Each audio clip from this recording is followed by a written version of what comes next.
Hey all, how are you? Welcome back. Jackson M. Haskell here.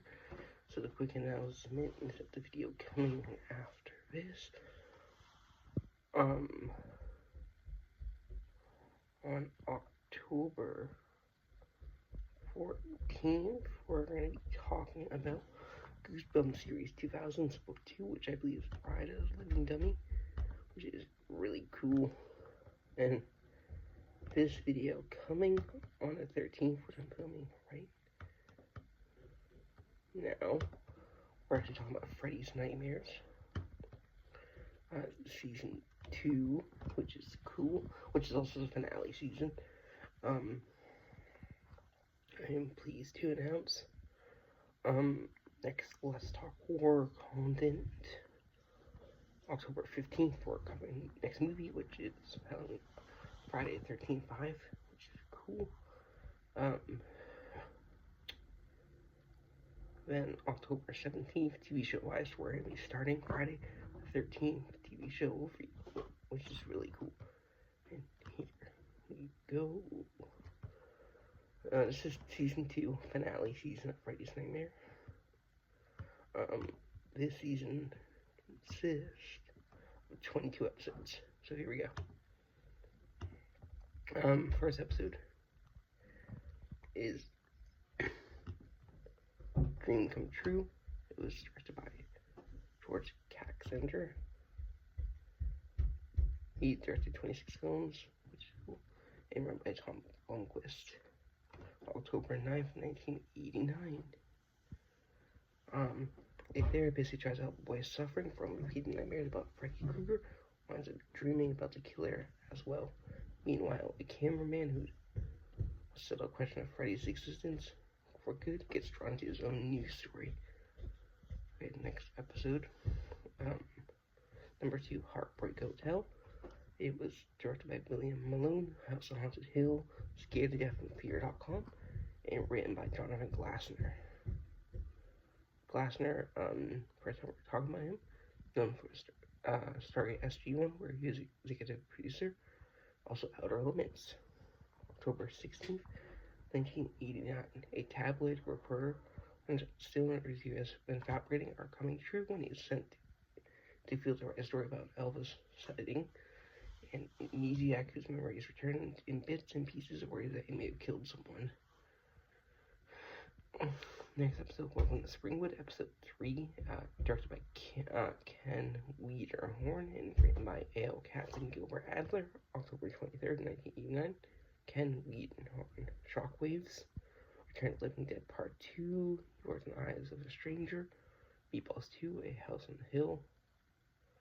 Gilbert Adler, we've mentioned before multiple times, producer normally, and he's a writer in this. And he worked on Tales from the Crypt. Doug and Roxanne move to Springwood while Doug is at work. Roxanne begins to unpack and discovers that a mix-up with the movers has left her house filled with someone else's possessions. In the boxes, you find bloody knives and shredded dresses. Reference to Freddie there. Meanwhile, Emily discovers a stack of 19th century love letters hidden behind a panel in her home as she begins to envision the relationships of the author. Number 4, Photo Finish. It was directed by Tom D. Simone and written by Jonathan Glassner, October 30th, 1989. First time reading Tom D. Simone. Hell Night, Chatterbox, and The Concrete Jungle are films he worked on and directed. And they're all like cult films. A photographer played by Patty McCormick, who is anxious to get her career back on track, gets up next by his help on her latest photo shoots from Freddie, who's terrorizing her models. Meanwhile, 3 FBI agents come to Springwood to investigate a family homicide, but Freddie has some surprises in store for them.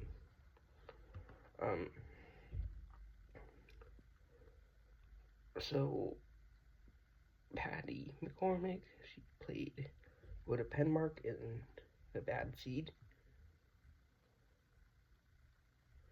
She played Jeffrey Tampar's wife, Ann Brooks, on The Ropers, and she played Adriana La Cerva's mom, and The Sopranos, and Pat Nixon, Frost Nixon, which is cool.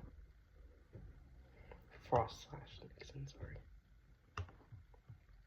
Episode 5, we have Memory Overload. It was directed by Don Weiss and written by Michael Kirschenbaum. November 6, 1989. Mostly Weiss is known for TV shows Ironside, MASH, It Takes a Thief, Twilight Zone, Alfred Hitchcock Presents, Jane Wyman Show. He directed Affairs with Dobby Gillis, which is cool. So Professor Wyndham is a man with a drinking problem, but he has to get over his fears and quickly as a former student as his is in a lot of trouble and needs his help. Barbara starts getting stressed out when her computer starts talking to her and believing she isn't going to be in trouble with cops for tax evasion. Unwillingly, she jumps into her computer to stop a certain file from being saved. Next episode, number 6, Lucky Stiff, directed by William Malone and written by David Braff, November 13th, 1989. A recent widow, played by Mary Crosby, comes to realization that her late husband, played by David L. Lander, purchased a winning lottery ticket. She goes to great lengths to recover it and keeps the winnings for herself. Meanwhile, a grave digger, played by Tracy Waller, resorts to blackmail to land the woman of his dreams. Mary Crosby,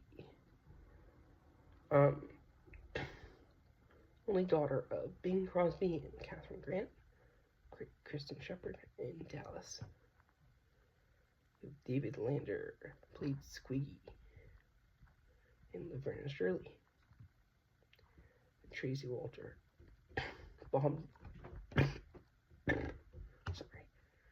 played Bob the Goon in Batman 1989 is why I know him, amongst other projects.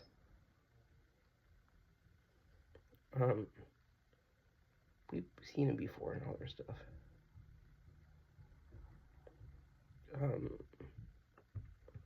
But yeah, Monsters. Next episode, number 7, Silence is Golden, directed by Chuck Braverman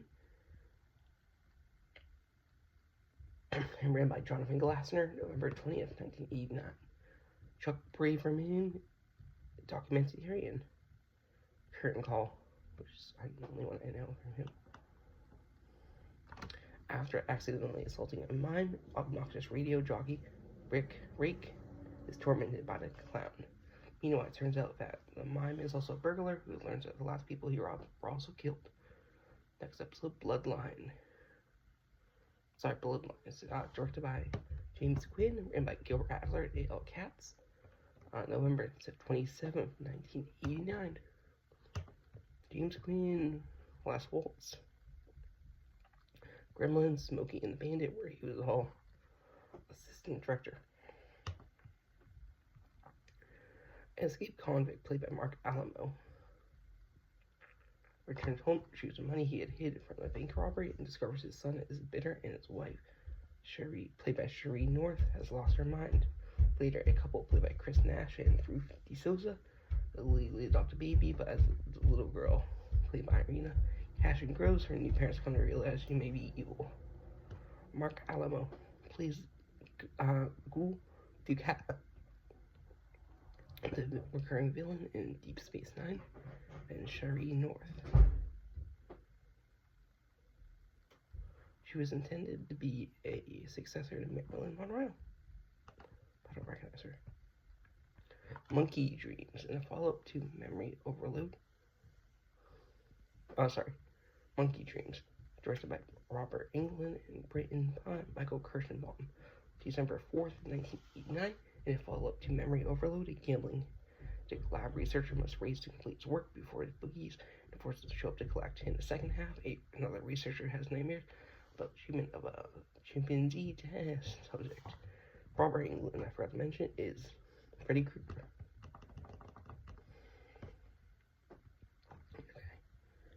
And do you know where your kids are? It was directed by Bill Froelich and written by Ray Rice. December 11th, 1989. In a follow-up to Bloodlines, teenager Lisa, played by Suzanne Terra, agrees to stop babysitting Judy's girlfriend, Heidi, played by Julie St. Clair. As a favor, she's discovered that a relative who is locked in her family cellar wants revenge, even evading her dreams to get it. And Hilary St. Clair, I've never heard of her. Julie St. Clair, sorry.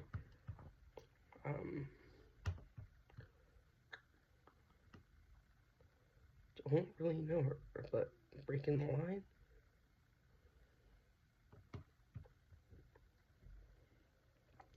Silver Spoons, where he plays Ricky Schroeder's girlfriend. Which is cool. Next up, Dreams That Kill. Directed by Tom DeSimone, written by Tom Blomquist. December 18th, 1989, in a sequel to Dreams Come True. Charlie Nichols, new host of Springfield Confidential, receives a warning from Freddie not to proceed with the latest show topic, Dreams That Kill. Meanwhile, a doctor performs an experimental brain matter transplantation surgery on a patient that results in a man awakening with another man's personality in dreams. Next episode, It's My Party and You'll Die If You Want to. Directed by Tom DeSimone, by Jonathan Glassner, David Braff, December 25th, 1989. Episode 12, so 10 more to go. In the sequel to Photo Finish, a fake psychic played by Gwen Panta gets possessed by Freddie during a trance, and Krueger, using psychic's body, starts killing people off. The second half is about Freddie crashing his class reunion, seek revenge on a girl who stood him up at the prom.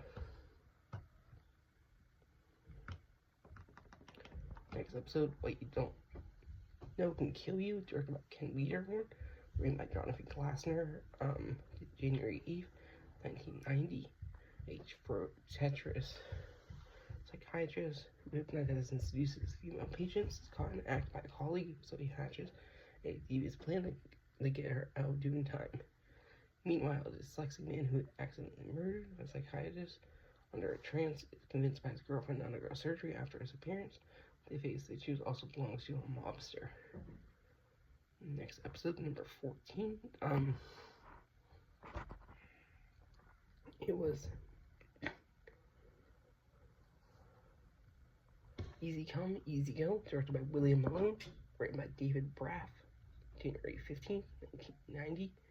And a follow-up to Lucky Stiff, Greta, who was already murdered, to avoid sharing her first husband's lottery winnings, devises a plan to rob her current husband. Later, Greta finds out a deep, dark secret about when her sister, Peggy, drops in her new husband, and it surprises it. Prime Cut is the next episode, directed by David Calloway, written by Michael Kirschenbaum, January 22nd, 1990. During a camping trip, a female's tractor's strange behavior leads to men believing she may be a vampire. Later, a plane crash, survivors are forced to eat the corpse of the dead who survived. As the fiancé of one survivor desperately searches for the wreckage, an escaped convict also wanders through the mountains. Next episode, number 16, Interior Loft. It was directed by Ken Wiederhorn, directed by David Braff, January 29th, 1990. After Kim leaves her job to pursue her dream of writing a novel, her husband David convinces her to make an erotic recording on a 976 number to bring extra cash, but then Kim starts to have a mental breakdown with an obsessed caller and begins murdering. And that is a premium rate number. Meanwhile, after reading Kim's manuscript, David wonders if Kim has herself assumed the murderous, sexual, deviant personality of the heroine of the novel. Number 17, Interior Loft Leader, written by Ken Wiederhorn, directed by Jonathan Glassner, February 5th, 1990, and a follow-up to Interior Loft. An artist, played by Robert F. Lyons, takes the face of own death to increase value of his work in the void of prosecution, or an accidental death of one of his models. Trapped in his apartment, he becomes stir crazy and accuses his wife, played by Fabiana Eugenio, of having an affair. Later, two ladies, played by Leslie Vega and Toria Plone, reluctantly agree to let a guy, played by Dean Fortuano, moves into their law, begins playing them both. Next episode, Funhouse, directed by Gilbert Adler, written by A.L. Katz and Gilbert Adler. February 12, 1990.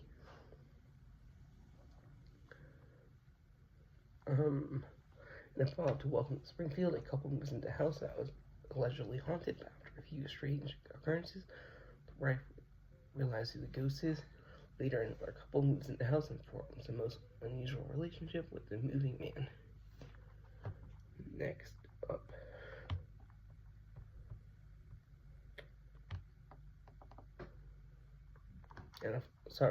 A Family Affair.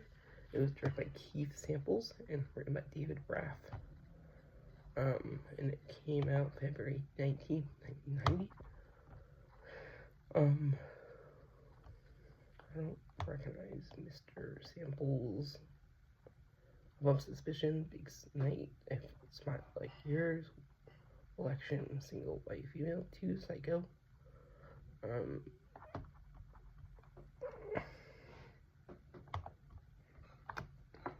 In a Fallout, Silence is Golden. Paul scorns his lover, Claire, making him resort to drastic measures to ensure his family never learns of their affair. Later, a guilt-ridden man who is trying to reconcile with his son learns that it's not possible to achieve death. Next episode, Dust, written by Jonathan Glassner. Directed by Jonathan Glassner and written by Bill Froelich. David Braff and Jonathan Glassner, February 26, 1990. In a follow-up to Prime Cut, 3 recovering cannibals have an unfortunate relapse and wind up eating an intruder who is being afflicted with a strange disease. Next episode, Prisoner of Love, written by David T. Shore, directed by Richard T. Shore and written by Richard B. Bound. March 5th, 1990, a priest is giving the last rites to a woman on death row is seduced, and he plans on a marginal escape from the death row. With a tragic ending, Violet Rodriguez, who has escaped the same way as other prisoners tried, hopefully with better results. And Life Sentence, it was directed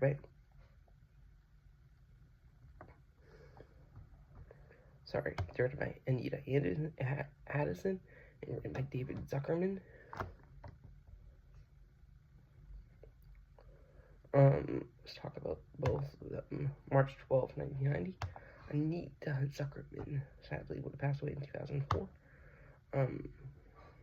Freddie's Nightmare 1 episode. She was one of the first African American women to be a senior producer for a major television network. Which is cool. David Zuckerman was the original showrunner and executive producer for Family Guy, as well as the creator of the adaptation, Wilfred.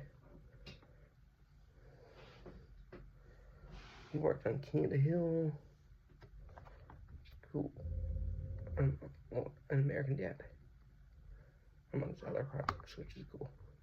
But in a follow-up to Prisoner of Love, Andy Caulfield is a prisoner who's about to get paroled until he's faced with a prison counselor who happens to be a relative of one of his victims. The second half centers on Warden Handler, who's using prisoners as a guinea pig to test a new drug for extracting vital information until the experiment backfires with drastic results. So that's the last episode of the show. I really hope you enjoyed. I really hope you enjoyed.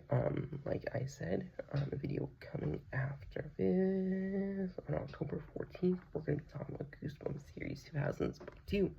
I hope you all enjoy. And TV show Let's Talk Horror was October 15th will be Friday the 13th 5, which is cool. The next TV show overview will be October 17th. We're going to be doing Friday the 13th series overview. I hope you all enjoy. Bye-bye.